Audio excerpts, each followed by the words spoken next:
السلام عليكم ورحمة الله وبركاته. بسم الله الرحمن الرحيم. الحمد لله رب العالمين. اللهم صل وسلم وبارك على رسولك وحبيبك سيدنا محمد وعلى آله وأصحاب سيدنا ومولانا മുഹമ്മദ്.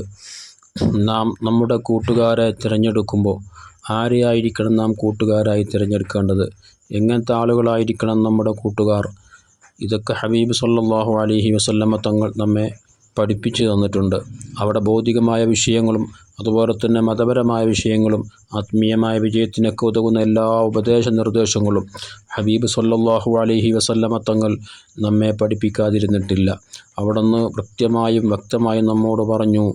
ഇമാം അബൂ ദാവൂദ് റളിയല്ലാഹു അൻഹു മഹാനായ അബൂ സഈദ് അൽ ഖുദരി റളിയല്ലാഹു അൻഹുവിനെ തൊട്ട് നിവേദനം ചെയ്യുന്ന ഹദീസിലൂടെ മുത്ത ഹബീബ് സല്ലല്ലാഹു അലൈഹി വസല്ലം തങ്ങൾ പറഞ്ഞതായി കാണാം. ലാ തുസാഹിബ് ഇല്ലാ മുഅ്മിനൻ. നീ കൂട്ടുകൂടേണ്ടത്, നീ കൂട്ടുകാരനായി സ്വീകരിക്കേണ്ടത്, നിൻ്റെ സഹപാഠി, നിൻ്റെ കൂട്ടുകാരൻ അതാരായിരിക്കണം?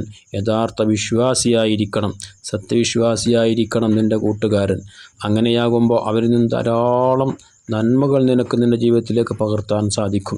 അല്ലാഹുവിനെ ഭയപ്പെട്ട് ആഖിറം ചിന്തിച്ച് ജീവിക്കുന്ന ഒരു വ്യക്തിയാണ് നിൻ്റെ കൂട്ടുകാരനെങ്കിൽ അവൻ കൃത്യമായ നിസ്കാരകാര്യങ്ങളിലും വിശുദ്ധ ഖുർആൻ പാരായണത്തിലും അതുപോലെ തന്നെ ദാനധർമ്മങ്ങളിലും സൽസ്വഭാവത്തിലും നല്ലത് പറയുന്നതിലും നല്ലത് ചിന്തിക്കുന്നതിലും നല്ലതിലേക്ക് നിന്നെ വഴി നടത്തുന്നതിലും അവൻ നിൻ്റെ കൂടെ ഉണ്ടാകും. അങ്ങനെയാകുമ്പോൾ തീർച്ചയായും നിൻ്റെ ജീവിതത്തിലും അവൻ്റെ നന്മകൾ കാണാൻ, പ്രതിഫലിക്കുന്നതായി കാണാൻ നമുക്ക് സാധ്യമാകും. കൃത്യമായി എല്ലാ കാര്യങ്ങളിലും ഹൈറായ നിലക്ക് നിന്നെ സഹായിക്കാനും നിന്നോട് കൂടെ നിൽക്കാനും അവന് സാധ്യമാകും. അഥവാ വല്ല പാകപ്പിഴവുകൾ നിൻ്റെ ഭാഗത്തുനിന്ന് വന്നുപോയാൽ നല്ല നിലക്ക് നിന്നെ ഉപദേശിച്ച് നന്നാക്കാൻ അവൻ ശ്രമിക്കും. അങ്ങനെ നേരായ വഴിയിലൂടെ നിന്നെ അവൻ വഴി നടത്തും, നിൻ്റെ കൂട്ടുകാരൻ നന്നായാൽ. അങ്ങനെയുള്ള കൂട്ടുകാരനെ ആയിരിക്കണം നീ തിരഞ്ഞെടുക്കേണ്ടത്. അങ്ങനെ തന്നെ മുത്തുനബി തങ്ങൾ വീണ്ടും പറയുന്നു, വലാ യഅ്കുൽ ത്വആമക ഇല്ലാ തഖിയ്യുൻ.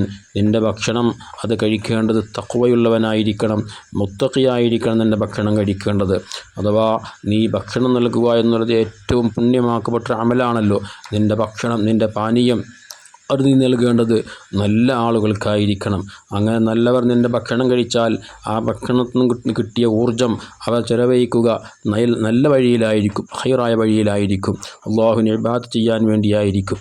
നേർമറിച്ച് തെമ്മാടികളും ഫാസിഖീങ്ങളുമാണ് നിൻ്റെ ഭക്ഷണം കഴിച്ചതെങ്കിൽ അവർ ആ ഭക്ഷണത്തിൽ നിന്ന് കിട്ടിയ ഊർജം കൊണ്ട് ഒരുപക്ഷേ ഇസ്ലാമിനെ പരിഹസിക്കാൻ, അല്ലാഹുവിനെ പരിഹസിക്കാൻ, നിന്നെ തന്നെ പരിഹസിക്കാൻ അവർ അത് ഉപയോഗപ്പെടുത്താൻ സാധ്യതയുണ്ട്.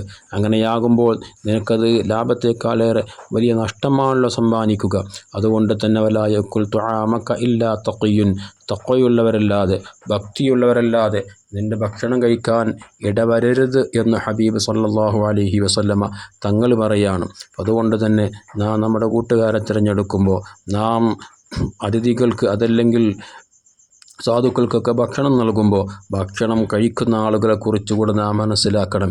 ഏതെങ്കിലും വരുന്ന ആളുകൾക്ക് ഇസ്ലാമിനെ തെറ്റിദ്ധരിപ്പിക്കുന്നത് അല്ലെങ്കിൽ ഇസ്ലാമിന് മേൽ കുതിര കയറുന്ന, ഇസ്ലാമിനെ കറിയിപ്പിക്കുന്ന ആളുകൾക്കൊക്കെ ഭക്ഷണം കൊടുത്താൽ ഒരു പക്ഷേ ആ ഭക്ഷണത്തിന് കിട്ടിയ ഊർജം കൊണ്ട് അത്തരം പ്രവർത്തനങ്ങളുമായി അവർ ബന്ധപ്പെട്ടാൽ അത് നിനക്ക് വലിയ ക്ഷീണമായിരിക്കും ഉണ്ടാവുക. അതുകൊണ്ട് തന്നെ നിൻ്റെ ഭക്ഷണം നല്ലവർ കഴിക്കട്ടെ, നീ കൂട്ടുകൂടേണ്ടത് നല്ലവരോടായിരിക്കട്ടെ എന്ന് ഹബീബ് സല്ലല്ലാഹു അലൈഹി വസല്ലം ഈ ഹദീസിൽ വ്യക്തമായി നമ്മെ പഠിപ്പിക്കുന്നുണ്ട്. അല്ലാഹു തആല നമ്മയും നമ്മുടെ കൂട്ടുകാരെയൊക്കെ തഖ്വയും ഇഖ്ലാസും ഉള്ള സത്യവിശ്വാസികൾ ഉൾപ്പെടുത്തി ഇരുലോക വിജയികൾ ചേർത്ത് തരുമാറാവട്ടെ. ആമീൻ.